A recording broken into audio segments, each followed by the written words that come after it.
Woo!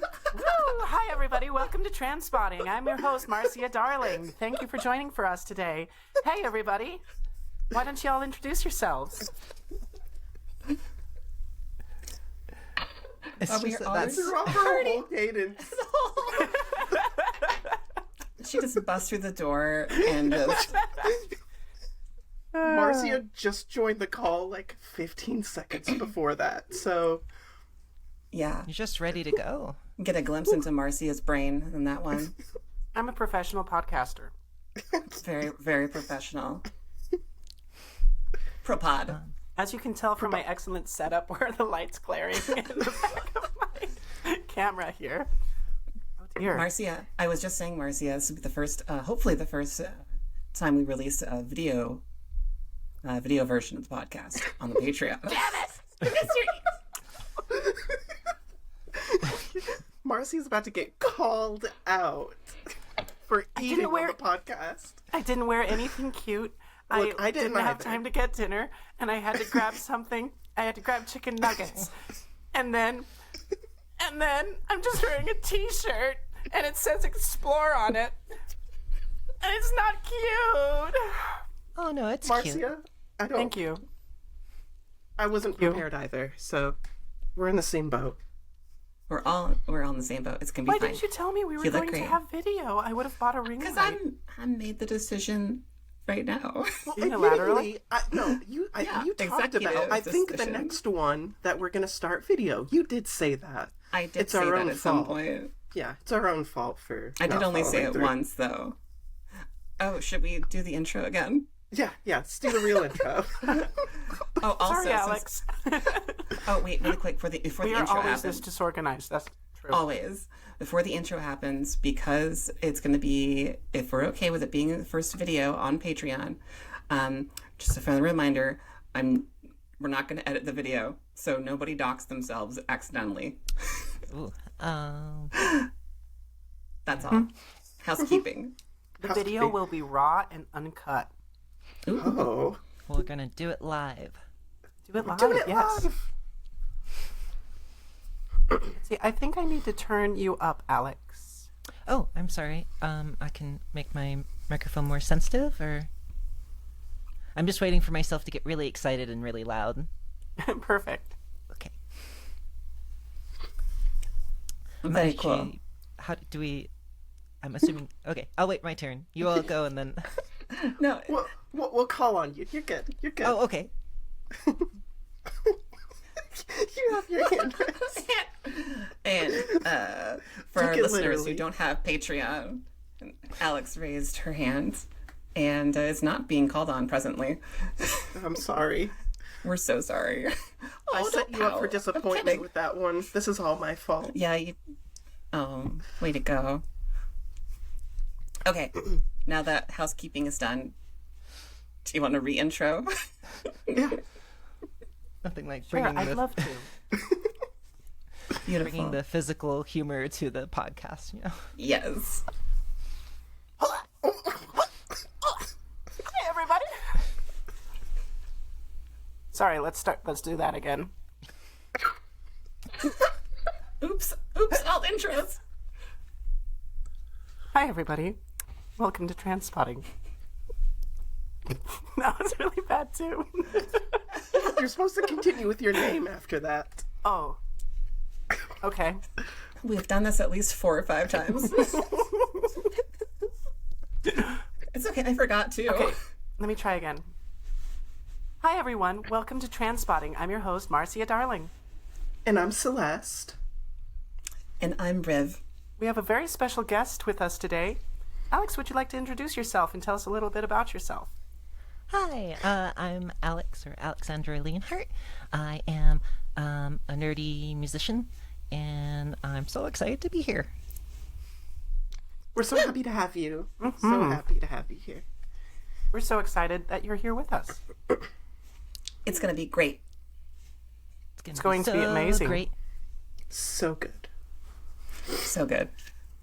It is very Okay. warm everywhere. So we have fans going. Apologize for any fans going. Apologize So- for any drinks happening. I thought I wasn't supposed to have my fan on. We We had this conversation. I told you could do whatever you want, and I will just noise gate you. But you said it in a way of like, if it affects your personal health, it's okay. I ain't your mom, Celeste. You could be. Oh, shit. Oh, shit. Sorry, Mommy? Sorry. Sorry? Mommy? Mommy? No, don't start that again. Sorry. Again? Mommy? I'm so happy I'm here. You get to see the real train wreck that we are. Pre-edits. Pure gold, pure gold. You're gold.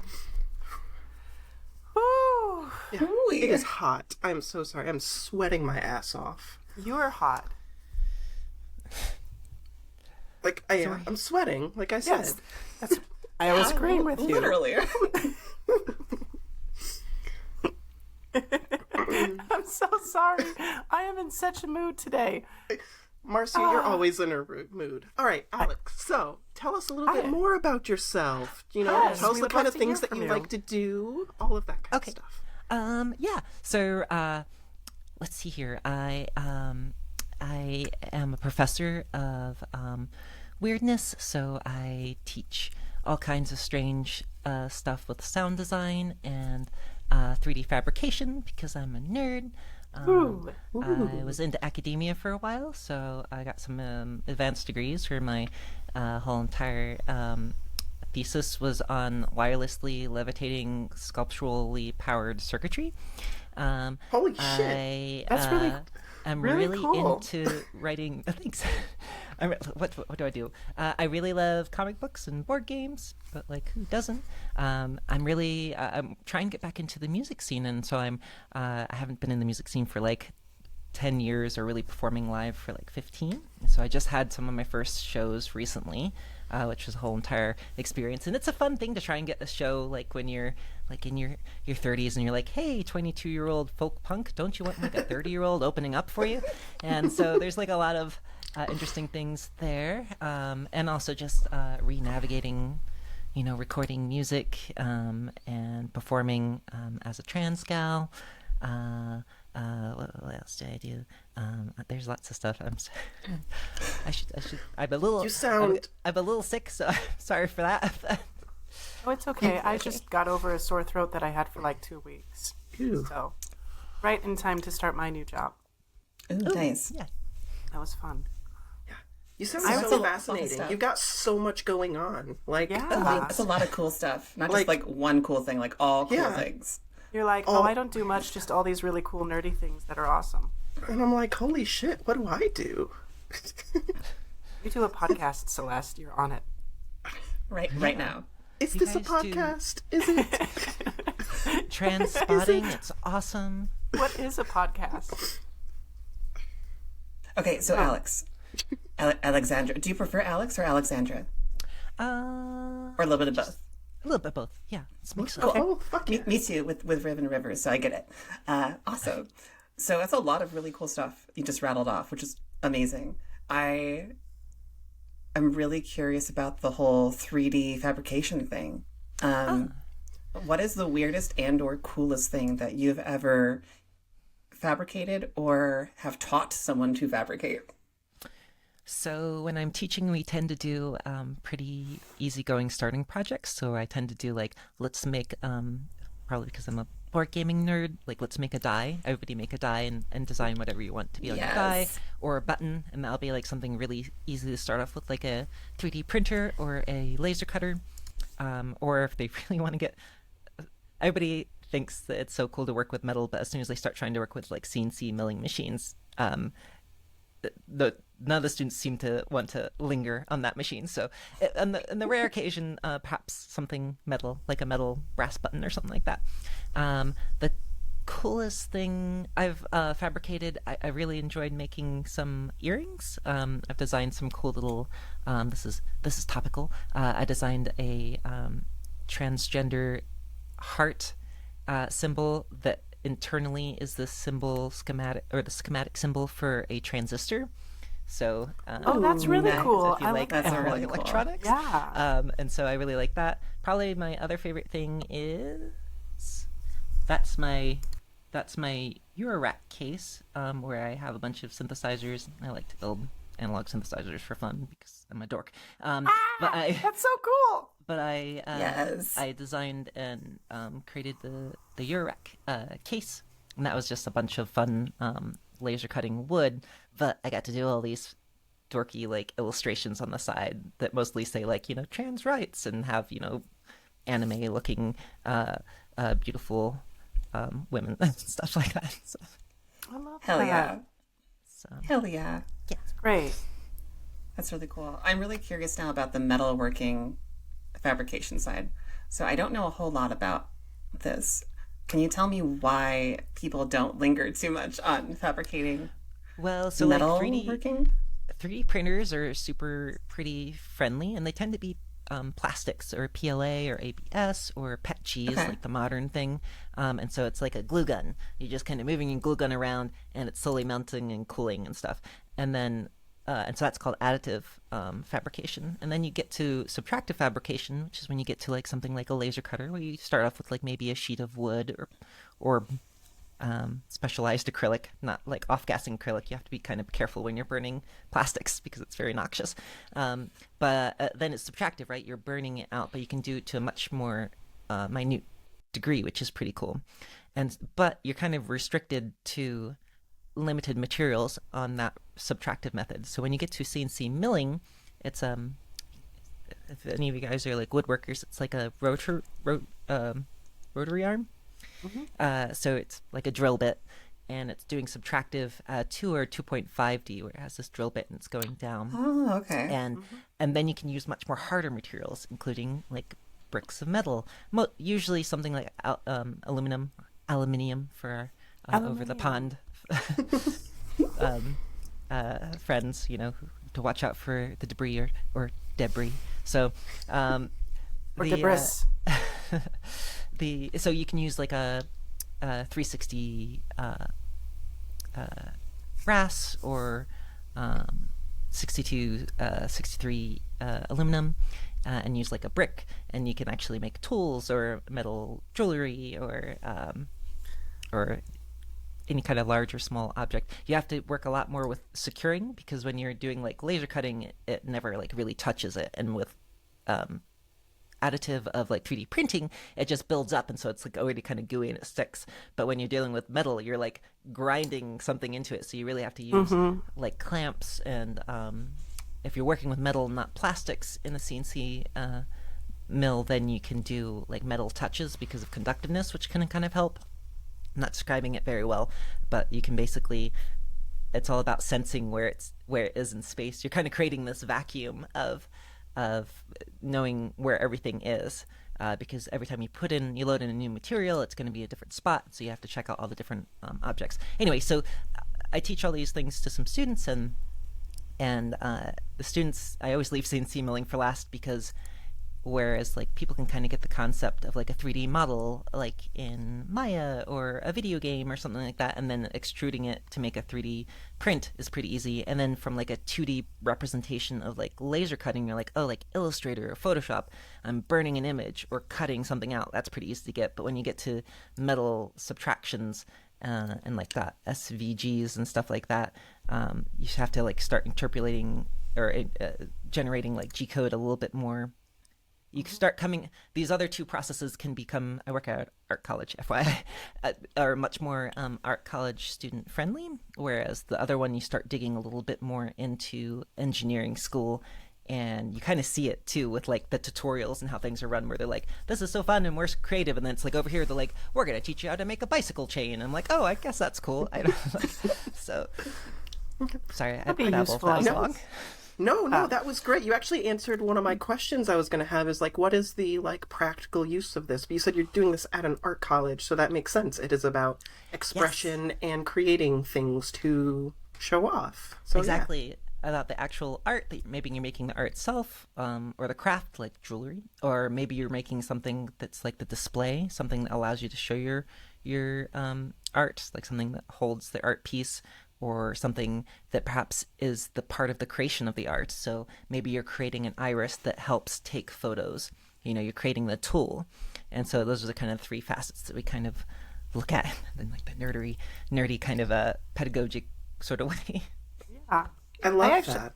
I actually grew up doing a lot of metalworking because So you probably know more than me then. maybe. I mean, I know how to weld and stuff like that. All the TIG and MIG Ooh, that's welding. cool. Yeah, both. Yeah. Wait, what did you say? TIG and? TIG and MIG. Yep. Actually, I do more TIG than MIG. I haven't done any MIG. But What? that was just kind of something.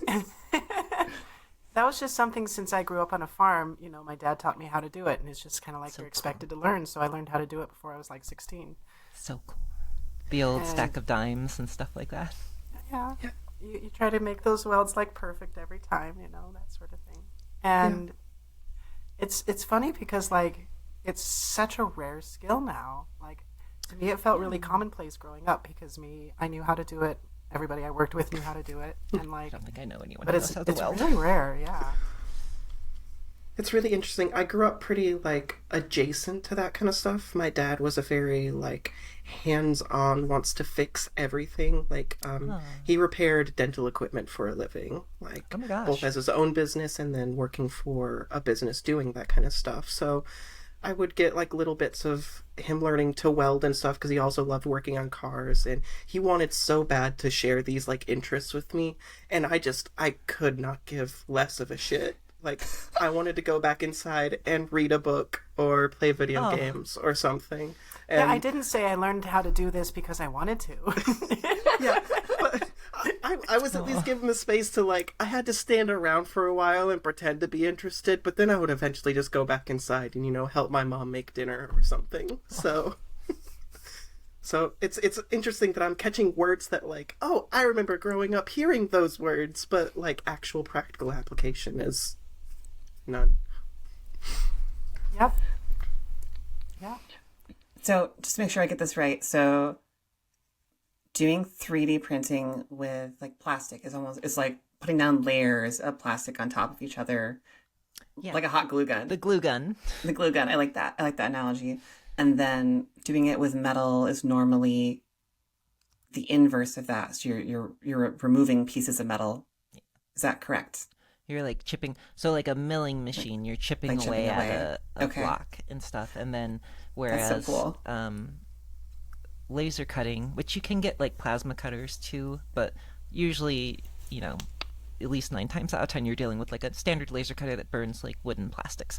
Then you're like vaporizing things, and so you're making cuts but in very minute ways, which is very cool because then you can make how do you call it, like things that are at such a rake so close to each other that they can just kind of slide in and out and stuff. You can make very exact cuts or go into depth. You only have like a 2D aspect though, so you can mark or you can cut, I guess is the way to describe it. Yeah all these this is what you hear for folks, these good trans topics. Well, if we want to go on a trans topic, you could talk about your transition journey and what that was like for you. How long have you been transing, and how did you find out? The transiting. The When did you transiting. catch the trans? Let's see here. I have been. Oh, this is a long story. How do I? Yeah, that's why we Yeah, asked. 100%. This is a long podcast. Do it. Okay, I do appreciate like the part 1s and 2s. Okay, so I'm a young 30. I Well, you don't look a day over 29. Thanks. Flattery will get you everywhere. So when I turned 29, I started questioning things to a more degree. I think some of us might be able to relate to that kind of decade changeover where you start to reassess things. And so I started assessing things. I was married in a very healthy relationship, and I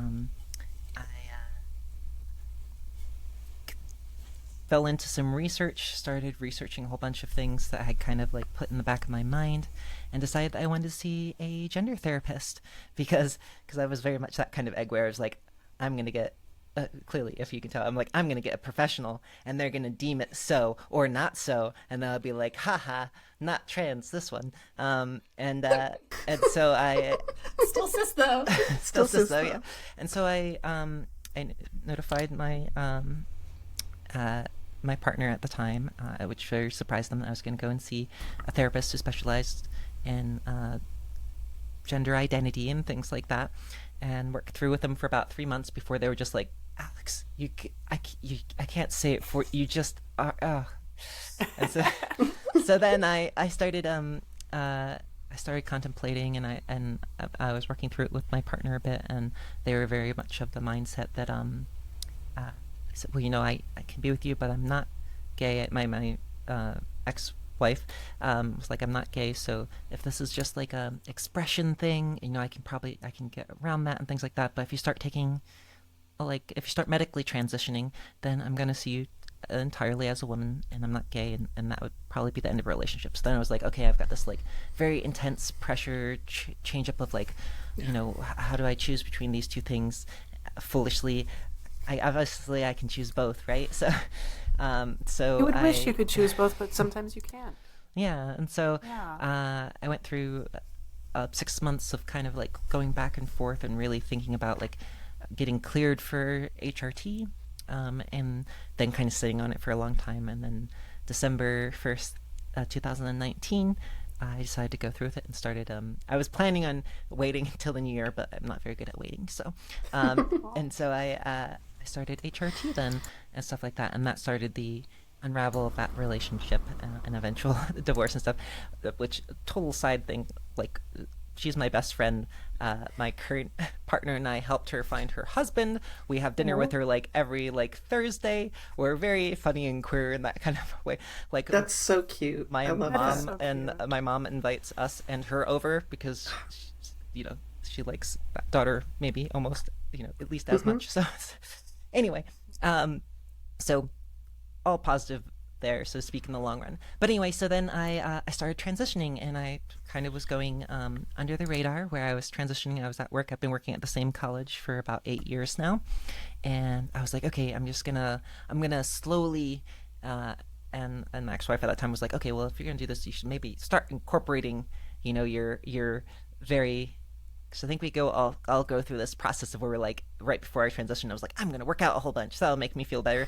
And then I was like, I'm gonna like beef up and things, and then yeah, which is always a mistake. And then I can definitely attest to me doing that. Although I think I started enjoying working out more when I was after transitioning. Well, then I had this like weird point where I was like, I started transition, but I wasn't like publicly, or I don't know what we'd call it, like I guess full time. And so I had this like socially out. You were transitioning in stealth. Yeah, transitioning in stealth. And so I were just like, who's this like very like femboy who's like working out next? Anyway, so I would just be like there in like my little booty shorts, and I'm like, this is fine. Anyway, everything is fine. Because that's a whole nother story. I get anxiety when I do that. I don't really work out at the gym anymore. I work out at home and stuff when I do, but I was working out in a public gym because it was before the pandemic, and I was like, oh, this is great. And I would run into other professors there, and there was this one professor who's very kind. I won't say his name and stuff, but he's very kind and very conservative, and is like super buff, like ridiculously buff. And so like I'd be there like doing like jacked, like Hugh Jackman. So like I would be there and I'd be like, I'm gonna do lunges now because I hear that helps, emphasize curves. And then I would look over and he'd be doing like one arm chin ups, and then I'd be like, okay, now I'm gonna do like donkey kicks. And then I would look back over and he's doing one arm push ups upside down, and it's like ridiculous. Anyway, that's a whole nother story. Sounds like Kronk from The Emperor's New Groove, kind of. Yeah. Like Kronk. But a professor version of that. Yeah. He talked to squirrels too. He used to draw for Disney. He has a very Disney style. Oh. So, anyway, this is becoming very long. I apologize. Apologize. Fast forward.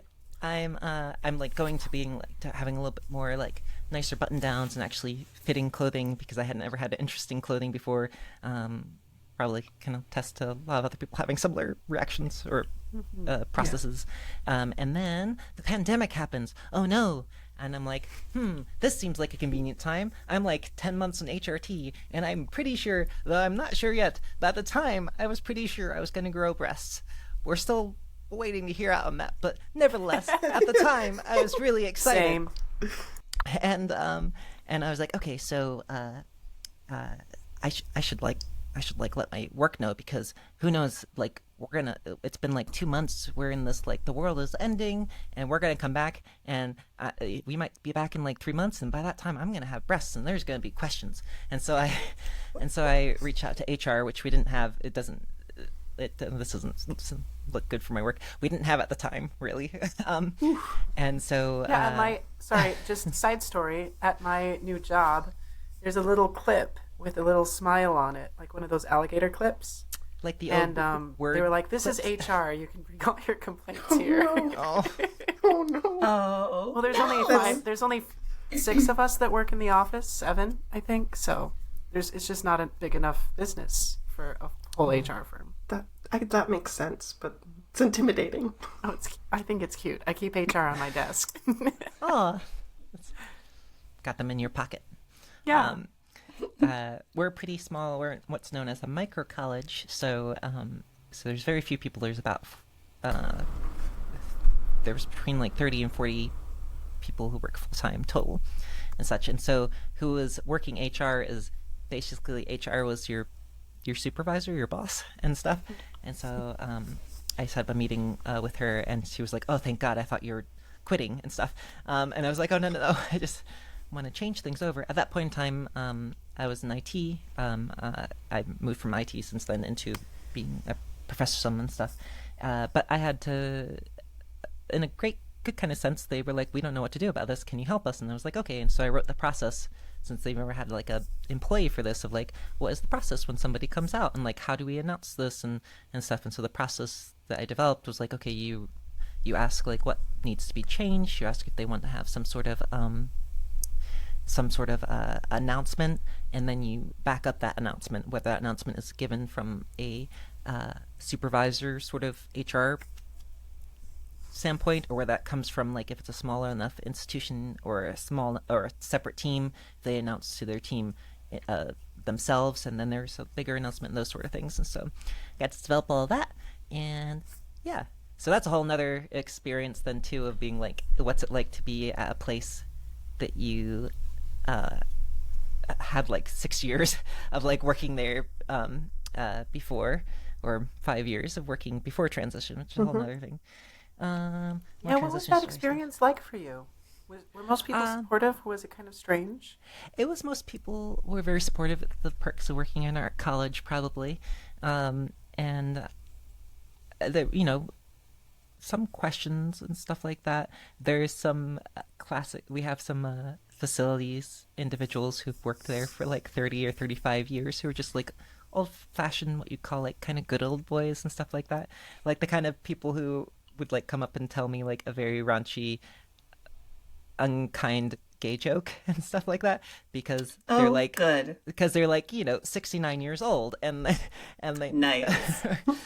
And like, oh yeah, I didn't even realize I did that. I guess I just embedded in my brain. Yeah, because they're a little older, and they're like a good old hunting and fishing guy and stuff. And so like everybody was like, oh no, and I'm like, look, he's gonna be fine. Like, I don't know, like, and so I think there was probably like conversations behind, not around me, from like people being like, hey, supervisor of this person, please make sure, because then like for a while I was like, I haven't seen like, I'm gonna call them Johnny. I haven't seen like Johnny in like 6 months, and then I would like see him, and he'd like turn the corner, and I'm like, somebody must have been like, just don't talk to Alex, like, which is not what you want. You don't want people to be like that.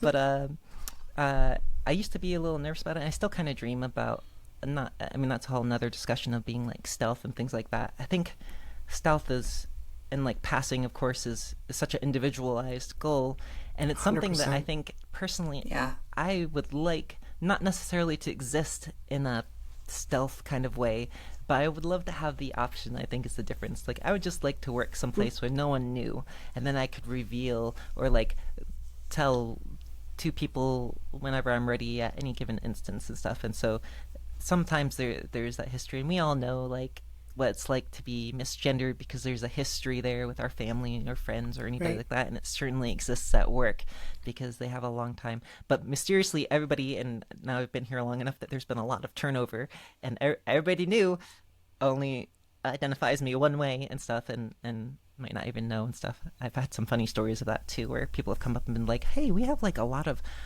trans students, but I don't understand it. Can you like talk to me about that? I know you're gay. You have a girlfriend, right?" And I'm like, "Oh, they just think I'm gay. They don't know that I'm trans and stuff." So that's kind of fun. Yeah.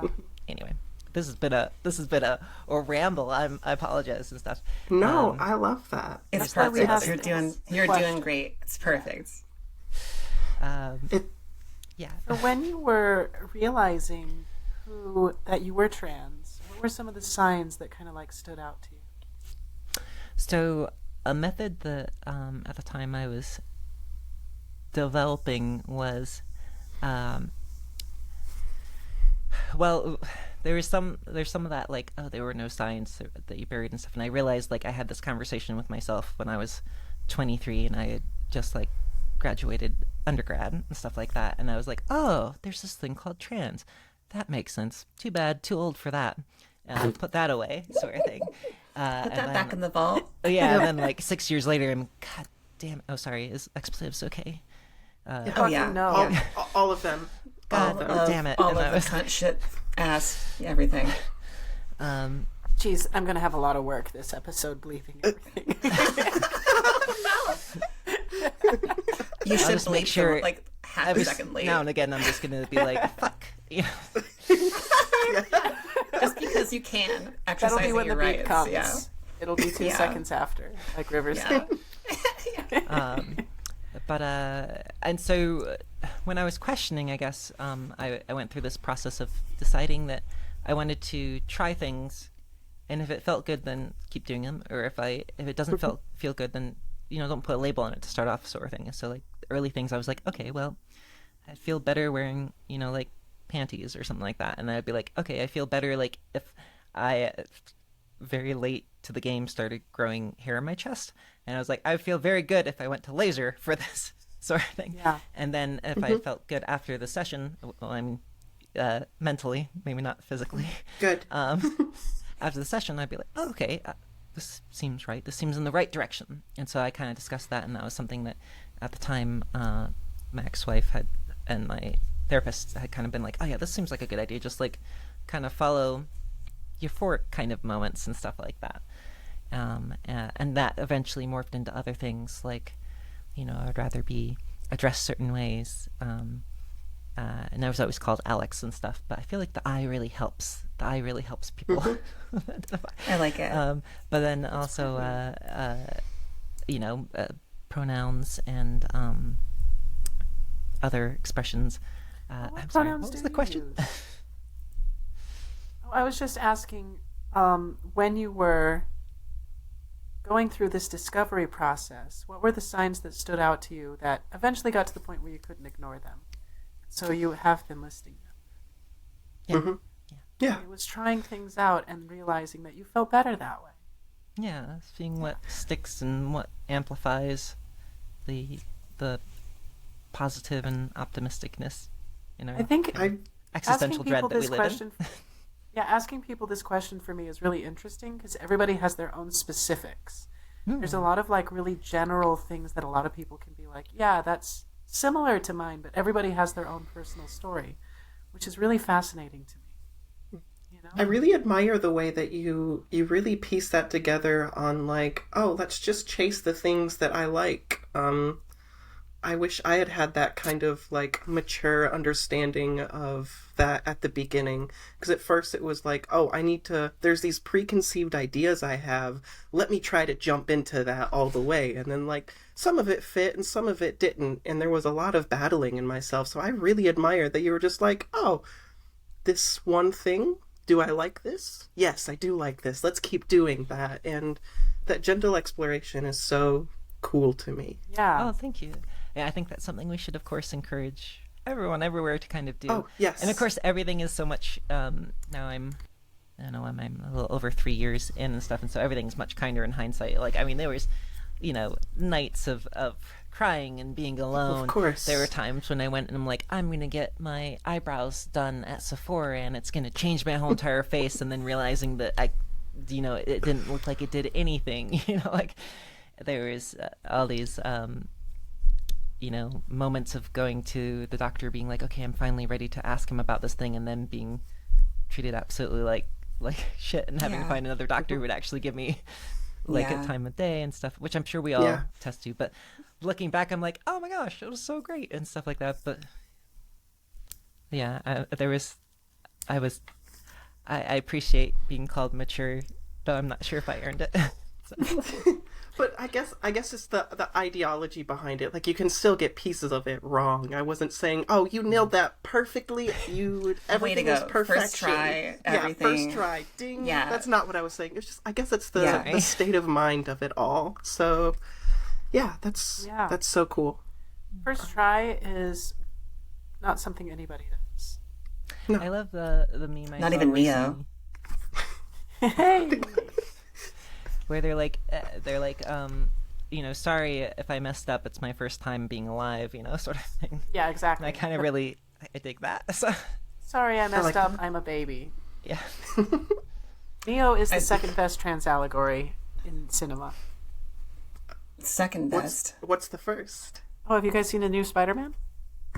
I haven't fair. seen the newest one. Fair. Good. I will counter So and say, good. have you seen the Netflix version of the animated series?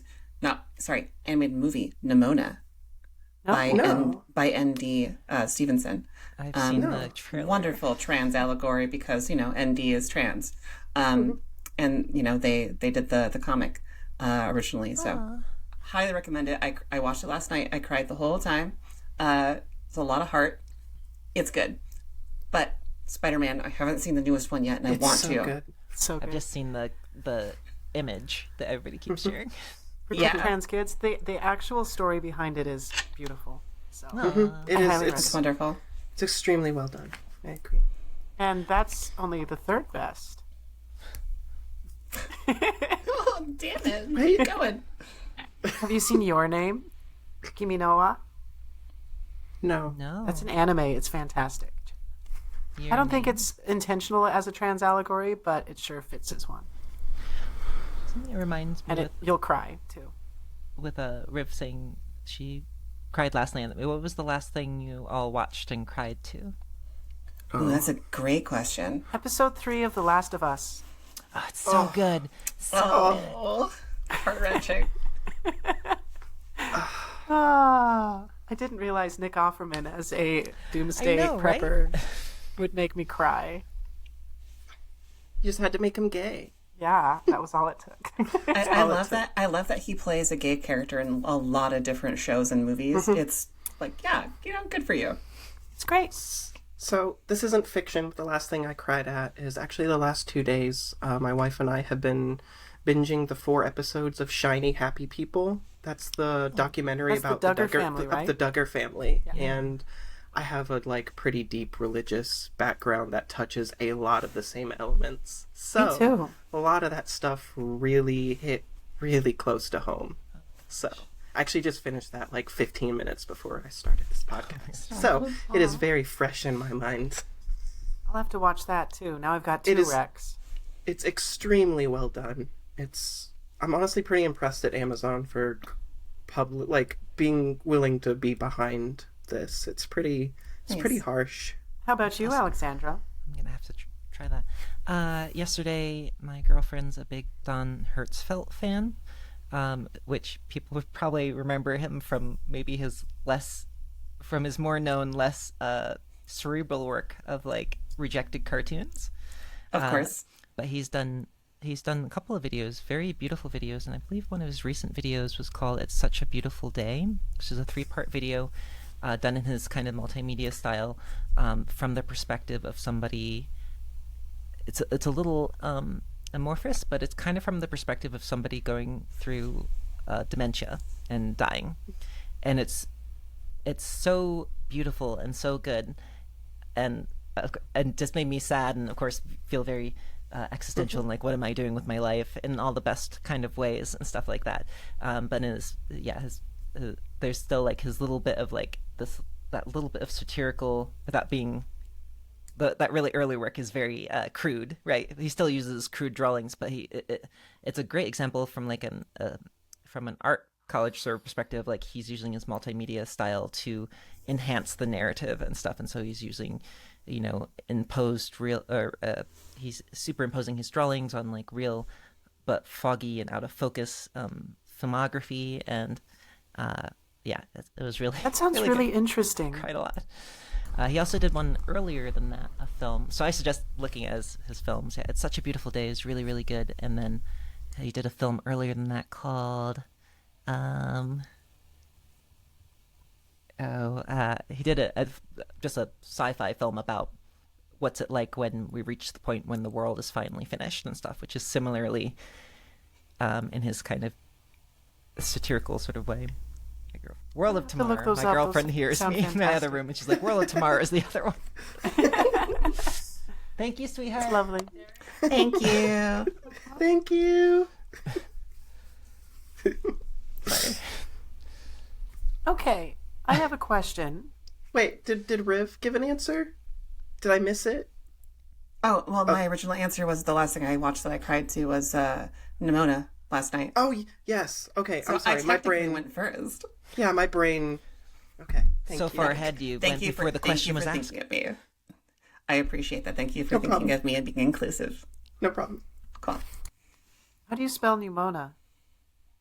Nimona. Nimona.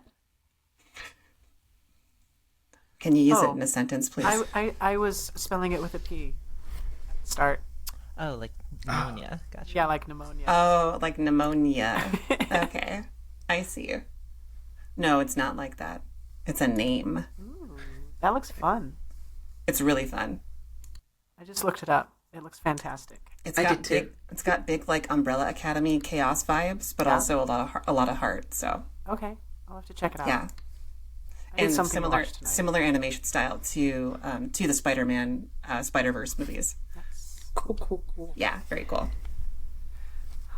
I'll just need to do that after I make my pizza dough tonight. Yay, pizza dough. Hey. I have one of those fancy Une pizza ovens that get up to like 900 degrees, so I like to make Neapolitan dough and stuff like that. Oh, that's so cool. That's cool. So the weather's finally getting to the place where it's like, hey, time to be outside. Let's make some pizza. Party. So I was going to ask, now that you've transitioned, what sort of ways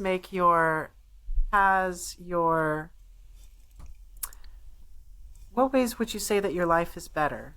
What ways do you think that you've been able to accomplish more or be more fulfilled as a person? Oh, that's a really good question. It's a It's like That's a deep mic stuff drop there. question. That's a deep one. Well, so for me, a lot of people talk about having a fuller spectrum of emotion, and I certainly feel that. But it goes beyond emotion. It goes with emotion, expression of what you. When you feel more comfortable with yourself, I think you just let yourself. You have less limits, and so you just kind of let yourself do and be all the things that you don't use. I put up less walls, I guess. Yeah. I was saying that's very abstract, but in positive ways. And I really I like feeling more. I like crying, and that's certainly a lot more of that. Crying is so nice. I feel much closer to a lot of people than I did before. Some family members. I feel. Yeah, I think a lot to do with that openness of expression and relationships and stuff, like with my partner and stuff on the intimate level, of course, feeling because you always kind of feel like I think, at least for a lot of us, I mean, I'll just speak for myself. I always feel like you're kind of bottling up something, or using music terminology, like using some sort of low pass or a high cut filter or something like that, to kind of limit yourself. And so I think, I don't know. Putting on a little That's all bit of I a got. performance. Yeah. Instead of being And, totally and when you're authentic. doing that, it's easy to, or it's difficult to have emotional closeness when you're acting. Mhm. So yeah. So then what's the, I don't know, there's always just when are you done transing? Ooh, that's where are you at with yourself, and what would you like to keep growing about yourself in the future. That can be involving being trans or not. It can be just as a person too. I have some fairly tangible goals, but it's very important to keep those tangible goals in something that's within the realm of reachableness, so that you don't cause, too much angst. I say this out loud to myself, for myself to hear and stuff. But for me, I've had a couple of gender confirmation surgeries and stuff like that. Some of my goals, I think, are kind of shifting and stuff. I would really love to have breasts at some point in time. That seems really nice. I could really get behind that. So we'll see how that goes. I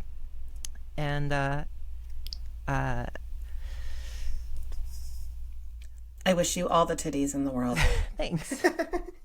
You're welcome. Sweetheart, is it okay if I tell a story about how beautiful and curvy you are? Okay.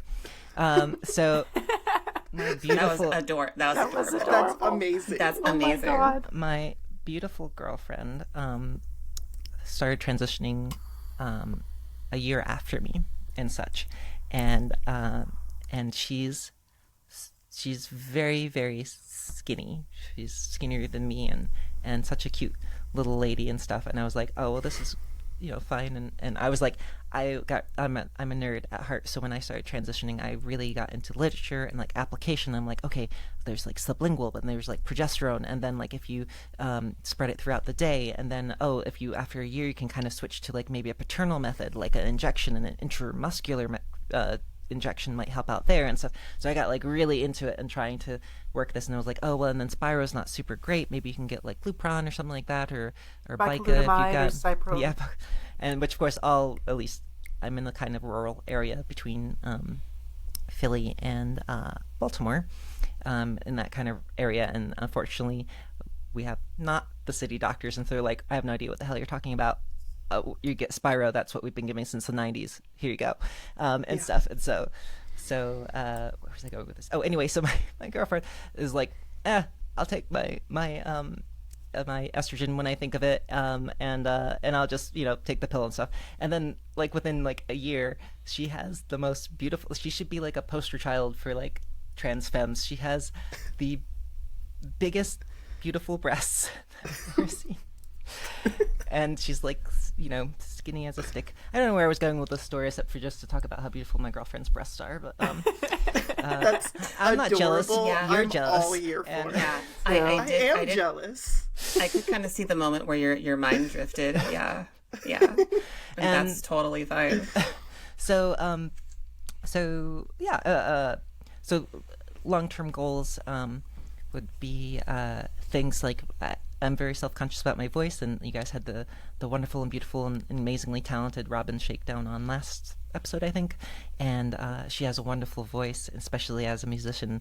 I would love to get a better performative voice or performance style of voice to record and to play live and stuff, because there is something kind of fun, and I do notice when I'm like not playing a Pride show, I'm like, people are like, oh, pretty girl, and then like, like that's a nice baritone on that girl singing there. That's a nice Toby Keith impression out there. And so that's how I feel. So improving my voice, growing breasts, or maybe eventually getting fat transfers. Some things I have felt very good about. I've had some minimal bottom surgery, which allows me to no longer take Spiro, which was like the best gender confirmation surgery ever. I know it really takes balls to do that, right? So It does. And that was like a really good example of like a gender confirmation surgery, where it's like you get scared for different maybe confirmation surgeries you get, but like I got it, and like for me it was like immediately like all the dysphoria was gone, which was just so weird and hard to explain because I didn't know if it was a stepping stone or not. And I was like, it just goes to show how like things are so individualized. I'm talking again. What about you all? You guys say stuff. How are you doing? Hey, we're all deflecting fine. is amazing. We're all fine. Everything's fine. Nerd. How are the nerd is how are here. you? Yes, Is that a of scene course. from Galaxy Quest? We're all fine here. It's How a are Star you? Wars. Oh the my very first Star Wars Marcia, reference. I'm pulling your nerd card away from you. Oh, sorry. I'm kidding. Oh, that's I'm from Han kidding. Solo. That's right. Yes. Yeah. I didn't quote it very you're well. saying to you be got fair. Are you saying that you got a bothaectomy? Is that what happened? Am I reading between the between the legs? I mean the lines. Oh yeah. I remember seeing the comic on that. Who's the web comic artist? I don't remember the artist, but it was such a lovely, quick comic that I laughed my ass off at. It took me a moment to figure it out and stuff. It's just a shame because I love like wordplay, but Oh yeah. yeah. Well, if you like wordplay, an ancient Greek walks into his tailor's office. He has a pair of ribbed pants. Euripides? The tailor asks. Yeah, Eumenides? The man replies. Amazing. Oh, Marcia. Okay. All right. Oh, Marcia. So I used to. Good thing I can control the volume for all of our different channels. I'll just mute myself for the rest of the episode. Turn that down on Marcia. I'm kidding. I love you, Marcia. So you just had that like in your back pocket? Do you all ever? Yeah. That's something that's kind of amazing to me. Like, do you ever memorize jokes? I mean, no, but I have a hard time forgetting them. I have one. And now so do we. Some people are just naturally funny, like Marcia. So. Here's a story that you might have heard. Have you ever heard of the person Gandhi? Yes. Yeah. Not a lot of people know this, but he walked around barefoot everywhere, so he was known for having very thick calluses. He also was known for having apparently really bad breath, and he also was known for because of his fasting, he had a pretty fragile constitution, and so he was also a very mystical type of person, kind of a guru. And so not a lot of people know this, but he was known as a super calloused, fragile mystic hexed with halitosis. This is the best, like, loquacious sesquipedalia that I could possibly hope for. In the most, general... I do like having my bombastic vocabulary occasionally. Yes. Just bring out some phloxenoxanolipilification, Oh my god. Oh! I don't even know that one. Whoops. So this is what I love doing in... I do like sesquipedalian, though. Yes. This is what I love doing in songs, is like... Bless you? Gesundheit. Is what do you like doing in songs? Sesquipedalian is an unnecessarily long word. Yeah, so like loquaciousness is to use long words, and then sesquipedalian is to you guys all know. So then like it becomes like tautology, right, where you're kind of saying the same thing but kind of in the most verbose way possible. So I love doing this in song lyric writing. Actually, this is like my jam. I love writing like unusual or like old words, or like words that might have like kind of a funny double meaning. And now of course with writing as being trans everything, my latest stuff that I'm writing is the latest album I'm working on is a very themed album. It's all about being optimistic in an apocalypse, and it's all kind of falling in love with these during the apocalypse, and usually with like apocalyptic type monsters and stuff like that. But it's also like kind of a lot of this double meaning for like the kind of trans experience and finding love with yourself. And if you guys are perhaps trans academic nerds, you might know like Susan Stryker with her wonderful performance of she does a performance and it's called Frankenstein's Monster or something like that, where she did this theatrical paper and performance presentation back in 94 or 96 and stuff, relating like I am the monster, but I'm beautiful and intelligent, and really I'm just normal, but everybody sees me as different for some reason. Anyway, this is a tangent. Sorry. This whole podcast is a tangent, Yeah. so no need to apologize. Here. We thrive on tangents. Yeah, our bread and butter, and also rest of the sandwich. Yes. Yeah. And then we use the intro and outro music as the bread. Yeah. There you go. A tangent sandwich.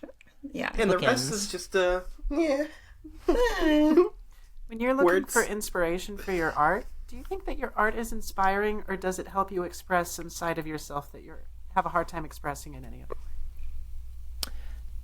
I'm sorry, I don't quite follow the question. Do I think my art is My question was, Is the reason that you do art to express some side of yourself that you're not able to express in any other way? Or do you feel like you have to like look for that expression because you want to make art?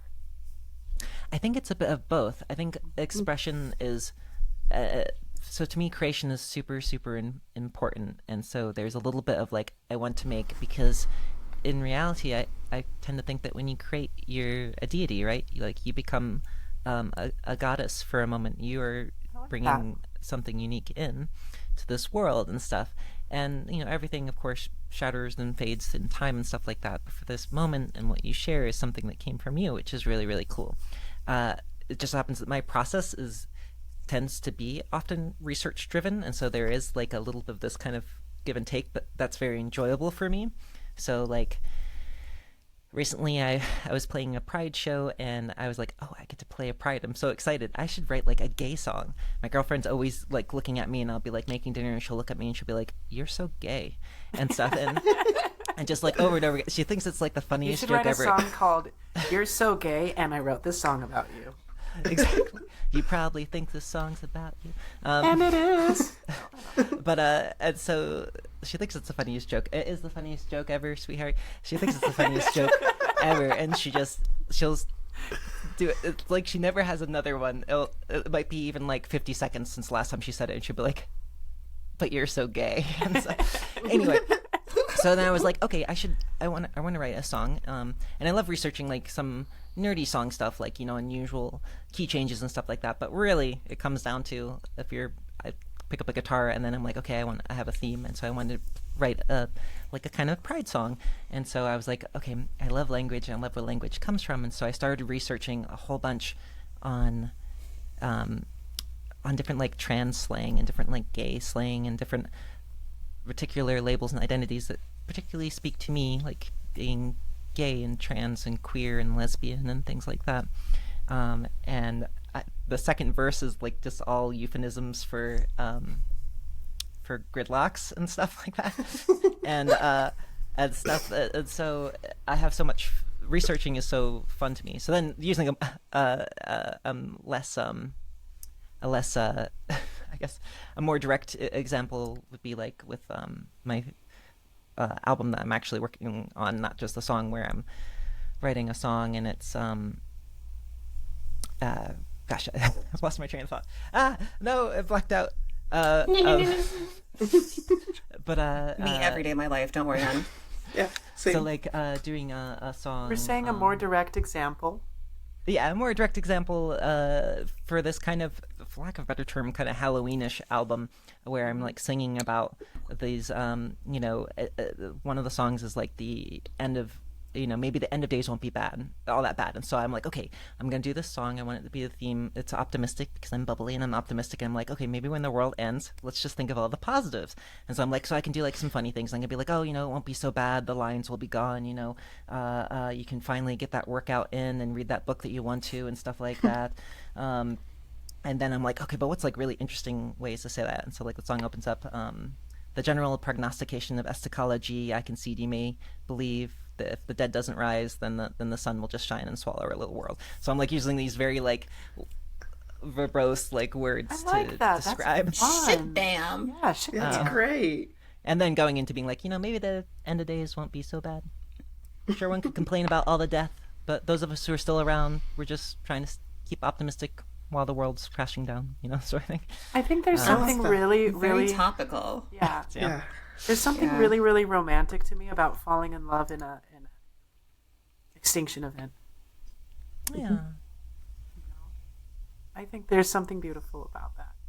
All those little movies that are like, hey, the world ends in 2 days, but I'm falling in love. That's like, those are fun. I like those.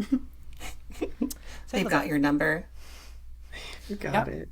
Because I think in like in one way I'm like, well, it's great because it's, just to feel at any time is good. And then at another point, like in a depressing sort of way, I'm like, oh my gosh, like I don't know, like I could like make a really bad mistake and like I could accidentally have like a plane fall in my house or something tomorrow, sort of thing. So like there's this like this give and take of like trying to be but it's also exhausting being constantly being like, live it as if it's your last day. But that also kind of feels very trans as a way of being like, we're just trying to grab, in an existentialist sort of way, we're constantly trying to work to improve ourselves and find meaning in our lives, whether that's creation of art or creating a more comfortable temple that we exist in, or any of those other things. Yeah, I love that. I like that. Yeah, I really do feel like life is especially for trans people, but like for anybody really, is trying to grab the little pieces of joy that you can.